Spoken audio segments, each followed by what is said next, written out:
Ok, bonjour Marc Raffard, donc de retour chez FXCM. La plupart des gens vous connaissent, notamment sur Vidéobourse, vous avez été assez souvent présent sur le forum, etc. Donc quand même pour ceux qui ne vous connaissent pas, je vous laisse vous présenter et présenter quels sont vos projets au sein de la société FXCM.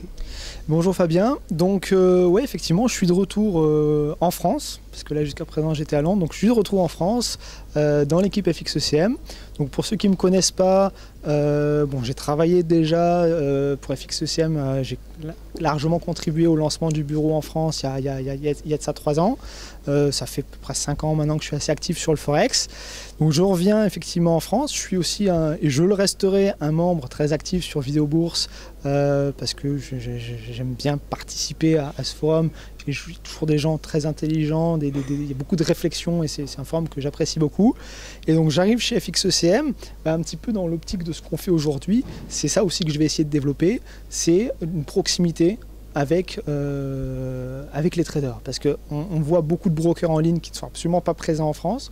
Là, FXCM, ils organisent des conférences. Je vais essayer d'organiser aussi des séminaires comme je le faisais quand j'étais encore chez FXCM chaque mercredi soir. On va essayer d'organiser des webinaires. Et l'idée d'FXCM aujourd'hui, c'est vraiment cette proximité. Vraiment être là. Parce que, vous dire ce qu'on veut, quand on est seul face à sa plateforme de trading, il manque quelque chose. On a besoin d'un soutien, surtout quand on débute sur le marché. On a besoin d'un soutien. Donc l'idée d'FXCM, c'est de vraiment apporter ce soutien au quotidien pour aider les traders à avoir de bonnes performances. C'est l'idée. Ok. Alors justement, FXCM, ils ont beaucoup bossé là-dessus ces derniers mois, dernières années, là, et ça a pas mal marché. Là, carrément, l'aboutissement, c'est un point trimestriel quand même de grande qualité dans une grande salle ici, mais également l'accompagnement via DailyFX avec Nicolas et Nadia, etc. Plus précisément, en termes de performance, j'ai pu suivre en fait tes performances lors des derniers mois. Elles sont vraiment très intéressantes. Donc, si on devait embrayer plutôt du côté de trading, quelle est ton approche par rapport à ces résultats? J'ai eu des performances entre 15 et 20% par mois, ce qui est vraiment excellent. Alors effectivement, là, ça fait maintenant 6 mois que je me suis mis à suivre une stratégie de scalping. Alors, ça fait à peu près 5 ans que je trade. Je ne voulais jamais entendre parler de scalping jusqu'à il y a 6 mois. Et j'ai, en discutant avec quelques traders, quelques collègues à Londres, eu l'idée d'une stratégie de trading. J'ai commencé à mettre en application avec des petits montants. J'ai progressivement augmenté mon capital en voyant que ça marchait. Maintenant, ça fait 6 mois effectivement que je teste cette stratégie. J'ai des très bons résultats. Je me considère encore en période de test parce que ça fait 6 mois que je trade. Ça fait 6 mois qu'on est plus ou moins dans un marché dont les conditions n'ont pas vraiment changé. Donc j'attends de voir un réel changement de conditions de marché pour voir si ma stratégie va fonctionner après ce changement de conditions de marché. Pour le moment, les résultats sont effectivement très bons. J'essaye de ne pas prendre plus de 10 de levier, donc un levier élevé mais pas non plus excessif. Et mon risque est de 1% sur chaque trade. Donc j'essaie d'avoir un money management sérieux et j'arrive malgré tout à faire de bonnes performances. Donc ma stratégie, c'est une stratégie de scalping, c'est très simple. Je regarde essentiellement, sans rentrer dans les détails, la structure des chandeliers japonais qui me permet de mesurer la force des acheteurs et des vendeurs. Quand les acheteurs prennent la main, j'achète. Quand les vendeurs prennent la main, je vends. Et je vise 5-10 pips maximum sur un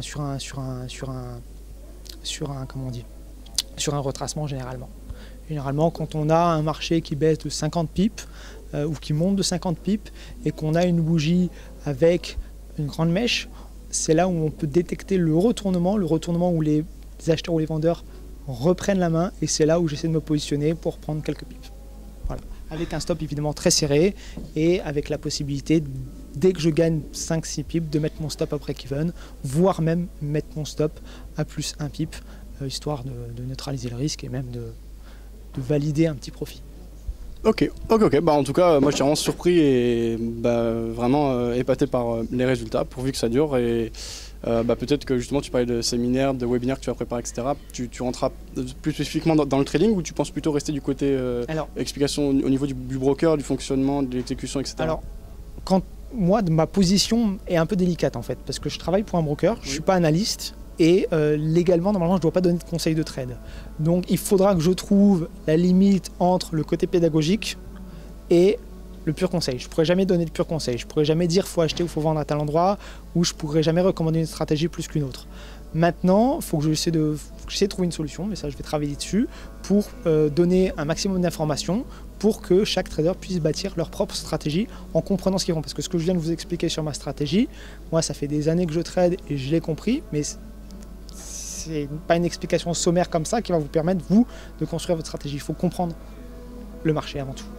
Ok, très bien. Déjà merci pour ce début d'explication. Et puis peut-être qu'on aura l'occasion d'en discuter davantage sur divers forums, comme on a l'habitude de se retrouver. Avec plaisir. Merci Marc pour tout. À bientôt. À bientôt.